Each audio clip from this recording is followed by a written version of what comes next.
Assalamualaikum warahmatullahi wabarakatuh. Kami dari kelompok 4 akan menerangkan tentang kesusastraan Jepang modern pada periode akhir. Novel dan kritik sastra. Sastra proletar merupakan sebuah karya sastra yang naskahnya bernarasi tentang dinamika pekerja kelas bawah yang biasanya dipublikasikan oleh penulis berkacamata humanisme dan sosialisme Eropa. Efek dari Perang Dunia ke-1 dalam kesusastraan pun banyak terjadi gerakan-gerakan yang mencerminkan perubahan-perubahan sebagai akibat dari Perang Dunia Pertama itu. Yang turut mengambil bagian dalam gerakan ini antara lain dari lapisan masyarakat rendahan, masyarakat buruh, dan lain-lain. Dalam kenyataan ada juga pengarang yang memang lahir dari kalangan buruh sendiri. Untuk menginternasionalkan pandangan kaum buruh, dibuatlah sebuah majalah khusus yang bernama Tanemaku Hito. Isinya yaitu lebih ditekankan kepada cara berpikir masyarakat buruh. Dengan terjadinya kebakaran besar yang disebabkan oleh gempa bumi Kanto pada tahun Taisho, masyarakat menjadi panik dan cemas. Untuk memulihkan kembali keadaan tersebut dan menenangkan masyarakat, pemerintah menyetop untuk sementara kesusastraan sosialis yang baru bertunas ini. Kemudian secara sedikit demi sedikit kesusastraan sosialis mengumpulkan tenaganya kembali sehingga menjadi satu grup sastra yang kuat. Dalam kesusastraan proletar ada banyak aliran jenis sastra dan nama pengarangnya. Dalam aliran Bunsen, jenis sastranya sendiri ada dua, yaitu novel dan kritik. Untuk novel, penulisnya yaitu bernama Maeda Kohiroichihiro, Kaneko Hirobumi, Hayama Yoshiki, dan Hirabayashi Taiko. Untuk jenis sastra kritiknya yaitu penulisnya Hirabayashi Hatsunosuke dan Aono Suekichi. Kemudian aliran Senki, jenis sastranya yaitu ada novel, drama, puisi, dan kritik. Untuk jenis sastra novel sendiri, penulisnya yaitu Kobayashi Takichi, Tokunaga Sunao, dan Miyamoto Yuriko. Kemudian jenis sastra drama, penulisnya yaitu Fujimori Seikichi, Murayama Tomoyoshi, Hisaita Eiichiro, dan Kubo Sakae. Kemudian jenis sastra puisi, penulisnya yaitu Nakano Shigeharu dan Suboi Hanji. Untuk jenis sastra kritik yang terakhir yaitu penulisnya Kurohara Korehito dan Miyamoto Kenji. Pembentukan organisasi. Pada tahun Taisho diterapkan sebuah majalah Bungei Sensen sebagai ganti dari majalah Tanemaku Hito. Dengan terbitnya majalah ini, berarti wadah untuk menuangkan kesusastraan proletar sudah terpenuhi. Pada tahun berikutnya, dibentuk Perserikatan Sastra Proletar Jepang. Setelah itu terjadi beberapa kali pembubaran dan penyatuan. Lalu pada tahun Showa 3 dibentuk Perserikatan Kesenian Proletar Jepang yang disebut Nippon Arista Proleta Federatio dengan Senki sebagai majalahnya yang menjadi pusat kegiatan sastra aliran kiri. Majalah Senki lebih cenderung kepada radikal dan majalah Bungei Sensen lebih cenderung kepada sosialis. Majalah Bungei Sensen kemudian diganti namanya menjadi Bunsen. Pertentangan terjadi antara aliran Bunsen dan aliran Senki berlangsung lama. Kemudian pusat kekuatan gerakan tersebut lambat laun pindah kepada Nippon Arista Proleta Federatio. Ahli teori pertama yang muncul dari kesusastraan proletar ini sendiri adalah Hirabayashi Hatsunosuke dan Aono Suekichi. Kemudian pembimbing utama teori ini adalah Kurohara Korehito. Karya dari Kurohito ini mengenai proletarisme adalah Proletaria Realisme no Michi, atau juga bisa disebut dengan Jalan Menuju Realisme Proletar. Karya awal dari kesusastraan proletar antara lain yaitu Uzumakeru Karosuno Mure atau Gerombolan Burung Gagak. Kesusastraan ini ditulis oleh Kuroshime Denji. Lalu Santo Senkyaku atau juga disebut dengan penumpang kapal kelas 3. Karya sastra ini ditulis oleh Maeda Kohiroichiro dan karya sastra Seryositsunite atau Di Kamar Periksa ditulis oleh Hirabayashi Taiko. Kemudian dari pengarang terkemuka kesusahan proletar aliran Senki ada Kanikoseng atau Perahu Kepiting dan Toseikatsuha aktivitas partai oleh Kobayashi Takichi dan Taiyono Naimachi atau Kota Tanpa Matahari oleh Tokunaga Sunao. Dari aliran Bunsen tersendiri terdapat karya Semento Daruno Nakano Tegami atau Surat di dalam Tong Semen dan Umini Ikuru Hitobito atau Orang-orang yang hidup di laut oleh Hayama Yoshiki. Pada umumnya, isi dari karya-karya tersebut adalah kebaikan-kebaikan politik penguasa saja dan pada banyak karya hanya membuat ideologi kelas masyarakat yang ditulis secara terang-terangan.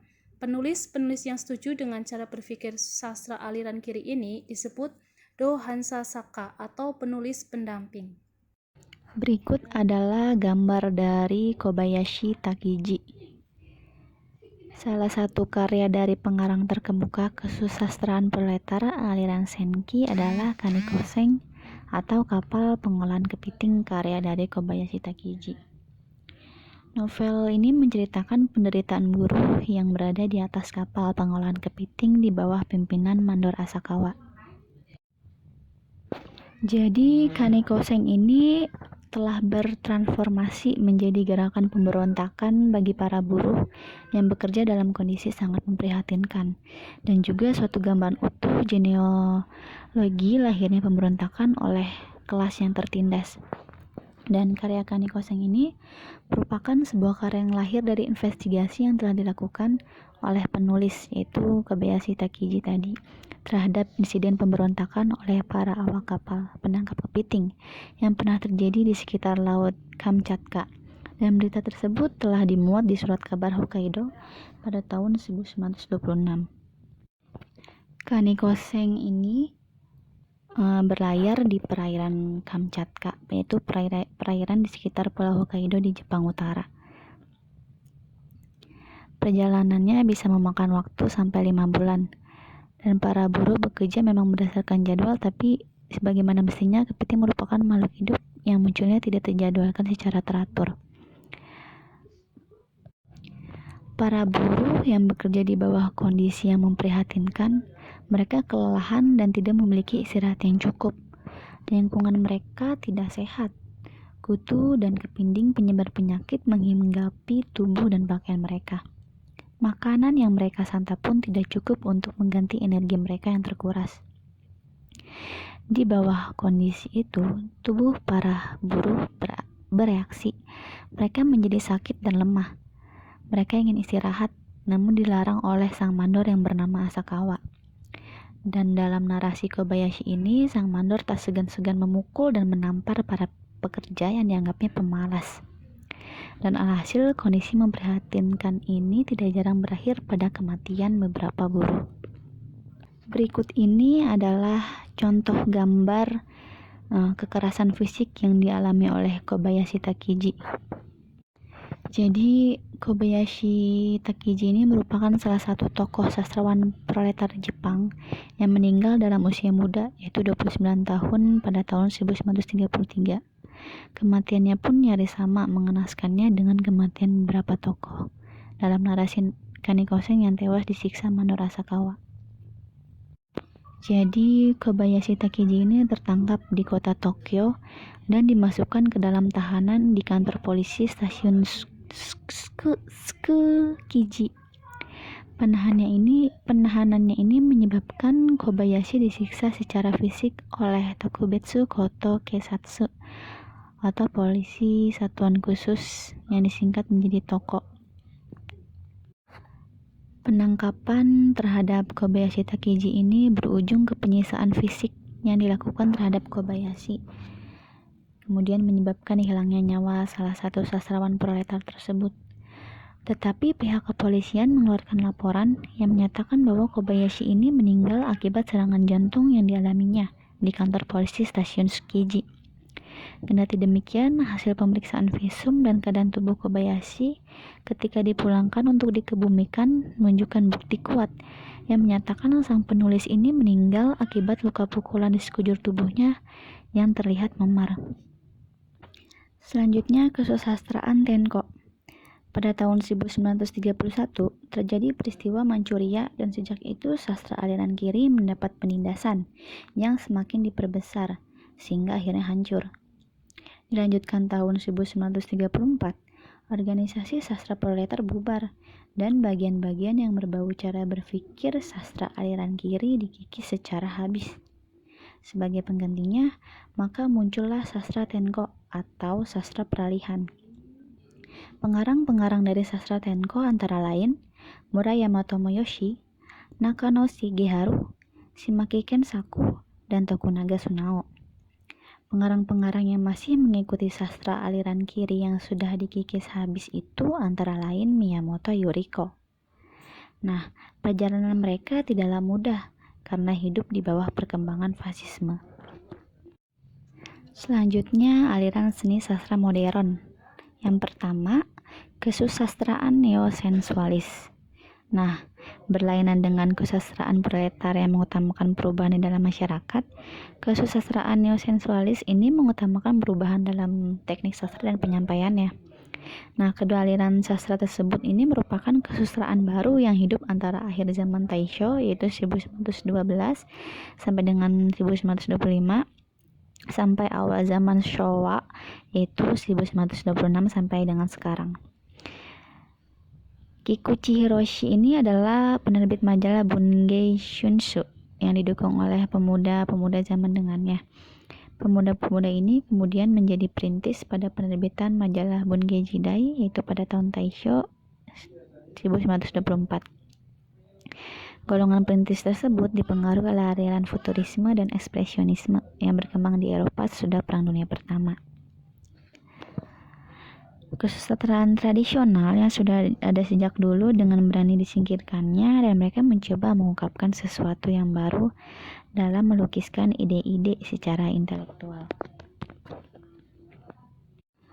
Penulis dari kesusastraan neosensualis yaitu ada Yokomitsu Toshikazu dan Kawabata Yasunari.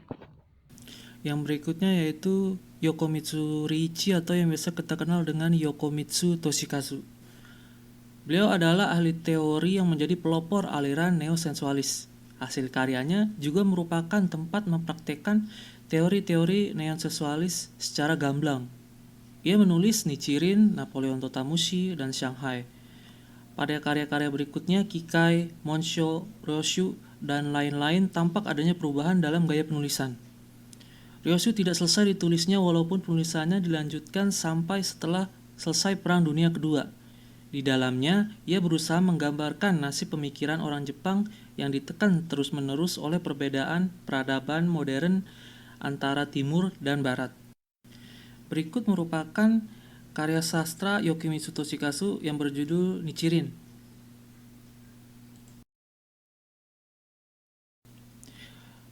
Yang selanjutnya ada Kawabata Yasunari, yang ciri-ciri novelnya banyak menuangkan perasaan anak yatim. Karena pada usia 4 tahun beliau menjadi anak yatim. Setelah itu beliau ditinggal oleh kakek neneknya dan juga kakaknya sehingga beliau kehilangan semua sanak keluarga dekatnya. Lalu beliau tinggal bersama keluarga ibunya yaitu keluarga Kuroda.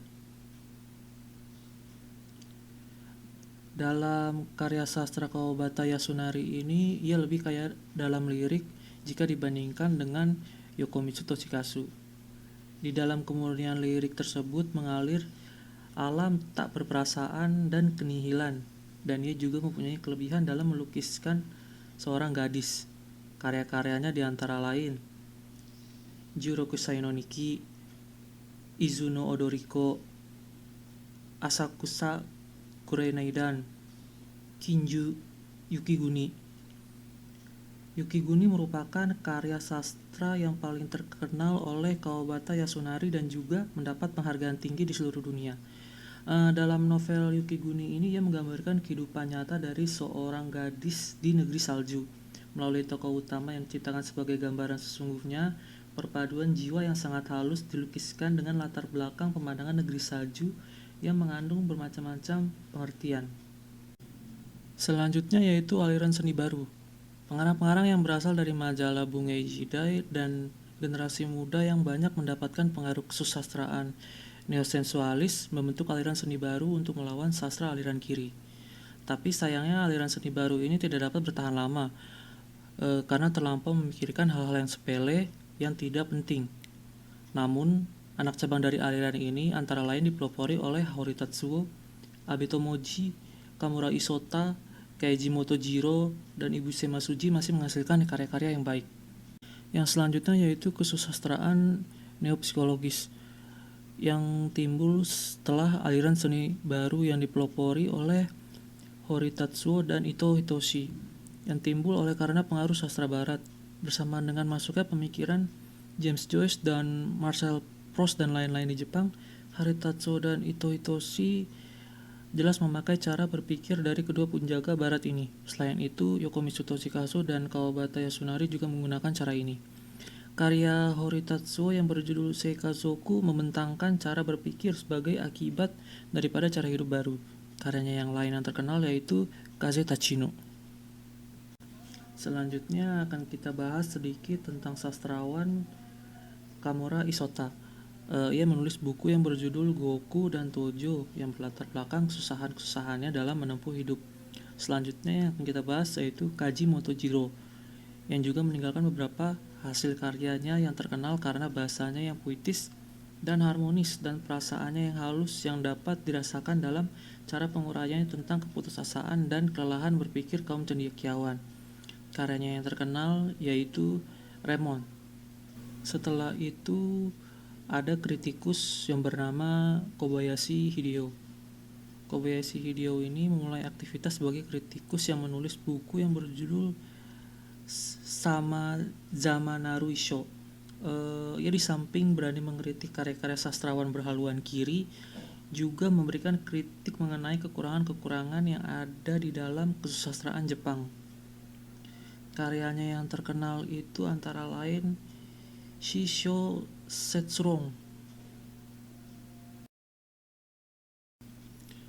Demikian presentasi dari kelompok kami. Untuk kekurangannya harap dimaklumi. Untuk tambahan dan pertanyaan bisa diajukan di grup Line. Arigatou gozaimashita.